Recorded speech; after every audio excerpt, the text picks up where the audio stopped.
Now listen to Rotimi Fakayijo.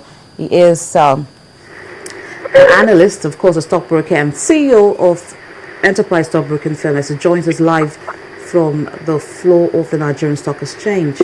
Good morning, Rotimi. Good morning, Balaji. Yes, can we just make a sense of what happened yesterday? We thought that we could have some kind of market recovery, but that did not take place. After losing 0.64% 2 sessions ago, we lost over 1% yesterday. Well, I think what happened yesterday was quite unexpected in certain shares concerning some securities.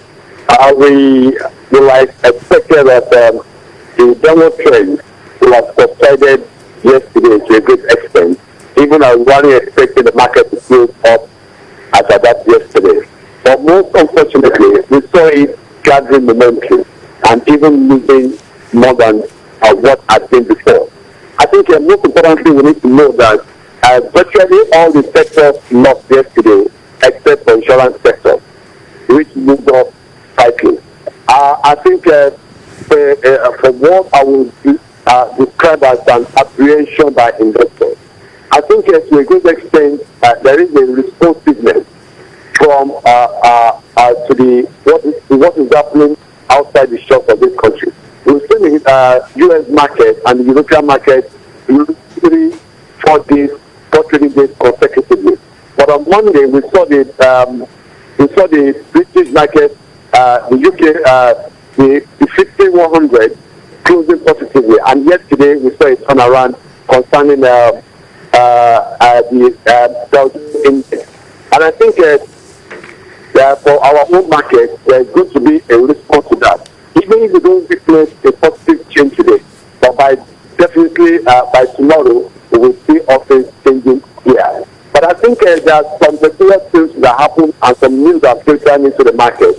One of such is the news that the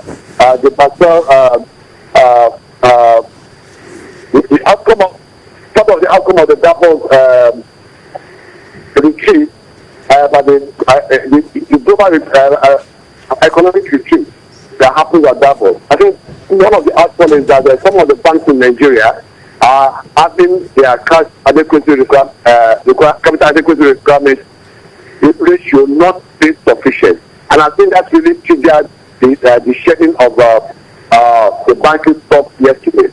Then also we saw for Owando PLC, whereby there was a news that they are likely to do right, and investors are trying to position themselves that if they are going to do right, it may not be as high as the price that we see presently. So they rather took to the market and started selling unabitedly. And I think the way it stands this morning, Owando PLC is not going to gain for today. But I think by the time more news come into the market concerning that particular stock, that is by Friday when they will finally hand over to local police oil to them, I think that is going to trigger back that stock. And I think there is enough clarification with respect to the right issue that they want to do, because it's not going to be in the meeting. So I will even advise that investors take back what they have already sold into the market, and so that at least the beneficiary of whatever dividend and all else that is paid by the company. Okay. So I think for yesterday we saw the market really closing low, but I think by today there will be some measure of stability, and we will see it happening the way it did yesterday. I'm going to pick on some of the points you raised, and one of it is that the insurance sector is the one that gained the most, and other sectors dipped. This is even going by the fact that the results we're getting from the insurance companies are not as impressive as investors would want it to be. So why would the insurance stocks gain yesterday, or why would the subsector be the most sought after? Well, I think there is a point of note there. Montag Insurance and also Alliance and Custodian Insurance, Custodian and Alliance Insurance, they gained yesterday. And these two stocks form a huge part of the capitalization of that sector. We didn't see much of the loss in any other of the stocks, and these two stocks, Montag and Custodian Insurance, dictate the pace within that particular sector. So that is the exact reason why we were able to see. And for the reason trailing that is because of their result is not too perfect for now, and I think they're likely they will do dividends. And for what we have seen in their results previously, we saw that the Q3 results were very, very outstanding, and I think this is the reason why we saw that positive change in the insurance sector yesterday, despite of the fact that every other sector went down. Okay, in terms of the exit of portfolio investors, is this likely to affect the market further? Considering the fact that the developments in the West, especially the tapering of the quantitative easing program of the U.S. Central Bank, may likely affect other markets. Are we going to take our own share of that development? Well, I think the way it stands right now, the Federal Open Market Committee, they've been meeting, I think they're analyzing that meeting, they'll be meeting today and tomorrow. And I think what some global analysts are saying right now, that because of the effect it has already had on the market, that there might likely be a shift of position from the position that they wanted to take before now. And I think that is the exact reason why we saw a turnaround in the indices of those Western markets. So because there is that likelihood of a shift in position or a postponement of the enforcement of the quantitative easing tapering, and I think for that reason they might just be a postponement of that, and when that happens, we are not going to see that effect affecting us further.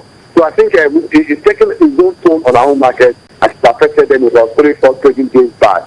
And I think by today, we will definitely see a measure of stability in our own market. But just before, I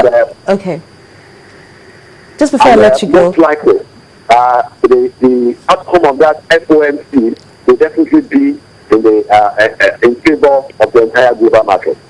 Oh, okay. We hope that turns out to be true. But just before I let you go, I'd like us to talk about this the issue of the capital adequacy ratio that is not sufficient. Now, despite all efforts by our own central bank to ensure that the banks are healthy, why do we have to go through all of this again? And we're already seeing the impact on the financial stocks of the market already.